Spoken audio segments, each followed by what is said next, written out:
Excited ako pag-usapan ng difficult chicken na to kasi Ako din. Kim Pao is Kim Oo Pao nga. Kim Pao.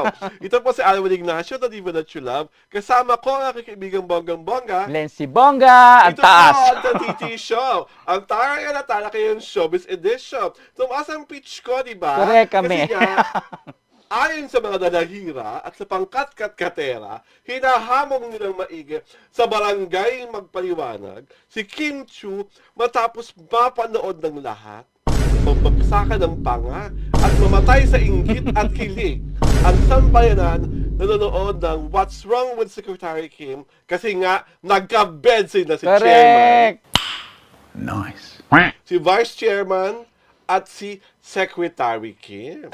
At grabe naman talaga ang halikan. Mukbang kung mukbang ang laplapan. Todo talaga. Higo kung higo. Parang laging may mga suso sa bibig si Paolo at si Kim. At ayan na nga, di ba? Siyempre, hindi na pinakita yung sexual congress, pero alam nyo na ang nangyari. Paggising sa umaga, blooming na blooming si Secretary Kim, nakasuot ng puting long sleeves Correct. ni Vice Chairman Branon at si Paolo Avellino. Naka-cover lang ng kumo. Correct. Kita ang kanyang beautiful at sexy pagkakinis-kinis na ba? Ikaw, kaibigan Glenn.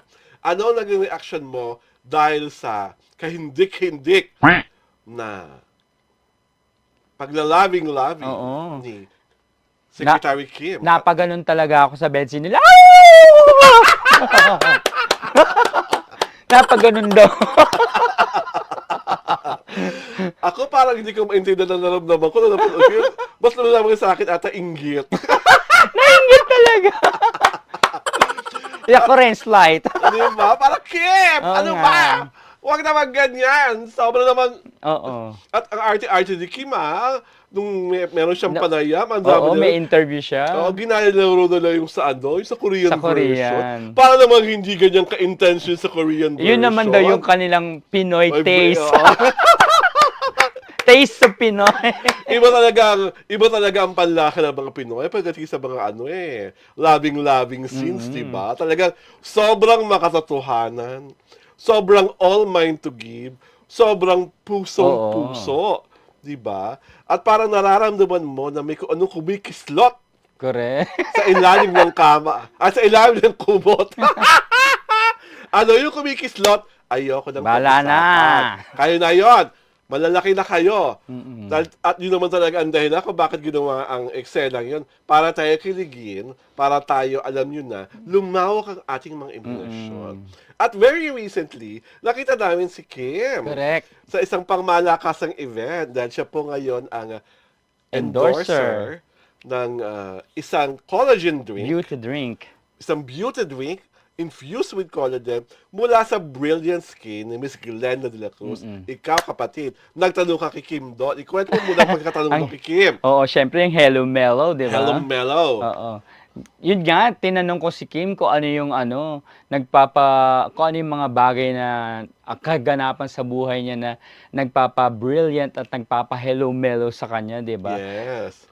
Yun nga, ang sagot niya nga, syempre, yun nga, etong endorsement nga na ito ay talagang malaking bagay para sa kanya. Kasi ang bilis daw nung pangyayari na kaka-inquire pa lang, biglang nagkaayos na agad sila. No, mabilis lang yung pangyayari. Nag-pictorial agad, nag-shoot ng TV commercial. Tapos yun, kumbaga, isa yun sa mga highlight ng kanyang career ngayon. For 2024. Oo, bukod dun sa mga madami niyang TV shows, 'di ba? Na sabi niya nga araw-araw na siya napapanood, 'di ba? Sabi nga natin siya yung babaeng walang pahinga. At tapos hindi na talaga nagpahinga. Sumayaw-sayaw pa siya. Sumayaw-sayaw talaga siya. Sayaw-sayaw siya during the event. At ang nakakatuwa, nag-manifest yung dream ni Kim. Sabi niya raw nung araw sa PBB, gusto nilang raw na mangyari sa buhay niya, makita siya araw-araw sa telebisyon. At isa yun sa mga naging konsiderasyon ni Miss Glenda de la Cruz kung bakit siya kinuha bilang endorser ng kanyang bagong produkto, ang kanyang collagen-infused drink na Hello Mellow. At ang nakakatawa pa doon, kapipirma pa lang po ni Kim ng kontrata. Correct. Nung nangyaring payanig, eto na. Meron na agad. May renewal na agad. Agad-agad. Renewal. Wow. May balita na agad renew. At isa talaga itong patotoo na talagang itong panahon na ito, superstar na Oo. superstar talaga si Kim dahil nung lumabas siya on stage in that beautiful orange outfit, di ba? Laglapitan talaga ang mga Oo. guests. Talagang makita mo yung mga tao, biglang dumaluhong lahat sa Oo, harapan, sa di ba? ng entablado. At mas maraming dumaluhong kay Kim, ha? Kesa nung lumabas si Paolo Avellino. Kay Paolo Avellino, mas malakas ang tilihan. Dahil predominantly, puro babae ang mga guests. Oh, pinagkaguluhan din naman si Paulo, lalo Oo. na nung bumaba sa stage, Pero iba di ba?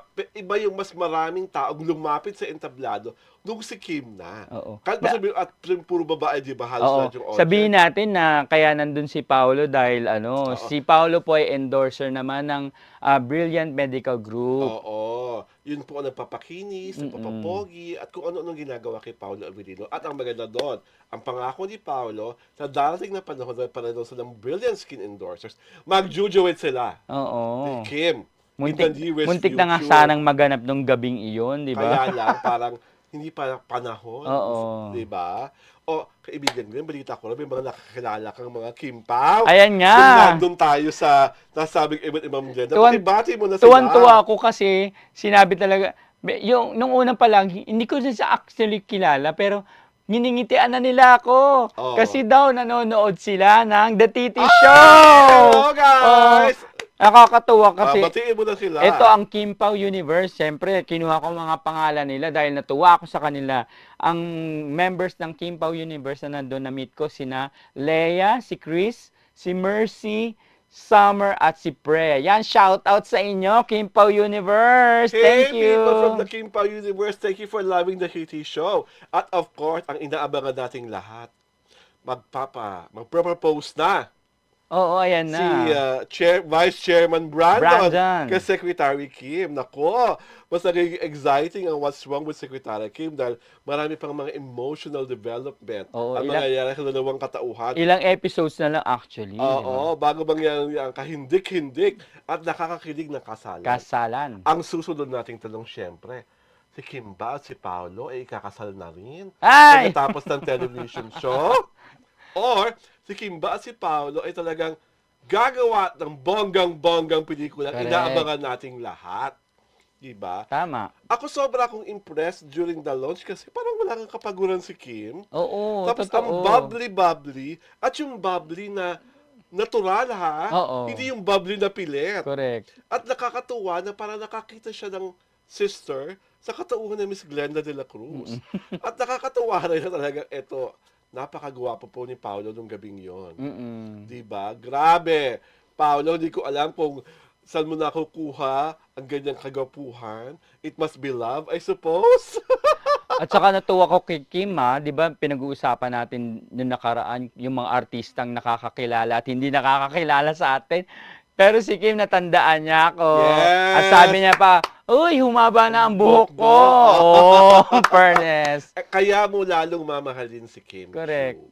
Kasi ganun siya. She remembers people and she appreciates people who show their appreciation to her. Correct. And their love to her. At kita-kita naman yun, at daman-daman naman yun, na hindi lang ng Kim Pao Universe, kundi ng sanglay-kong Kim Pao fans at iba-iba pang mga fandoms Yes. na meron si Kim individually at meron si Paolo individually. At sa tingin ko nga, because of Kim, mas naging magaang si Paolo sa tao at sa mga fan. Dahil, di ba, nung araw may pagkasuplado itong si Paolo Oo Avellino. nga.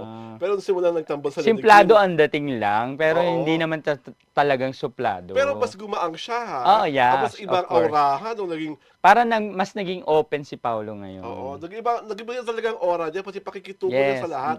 Nung nakasama niya si Kim, naku Kim, napakagandang influence niyo sa isa't isa. Correct. Ano ba? Kasalan na. Ang bilis Ano Doon muna sila sa Secretary Kim kakasal. Oo, di ba? That I think is going to be something that we are all Looking looking forward, forward yes. to watch. And di ba kasi marami pang kaguluhang mangyayari bago pa yung sweet moment na yun. Correct. Di ba? So congratulations, Kim. Yes. For your new endorsement. And congratulations again, Kim, ng bonggang-bongga ng OA ka sa energy. At natupad mo ang pangarap mong araw-araw na papanood Correct. ka sa telebisyon. At congratulations sa inyo ni Paolo Kim Abilino. Pao. Dahil ang dami-dami niyong napapasayang mga tao. Dahil sa kahusayan niyo sa pag-arte sa What's Wrong with Secretary Kim. And of course, Miss Glenna de la Cruz, napakagaling mong kumuha ng mga ambassador sa clap, clap, clap sa'yo. Ito po si Alwin Ignacio, the Diva that you love. Kasama ko ang aking kaibigang Bongga-Bongga. Glenn Sibonga. Ito po ang The Rizzy Show, ang Taray at Talakayan Showbiz Edition. Happy Sabado po! Happy Saturday.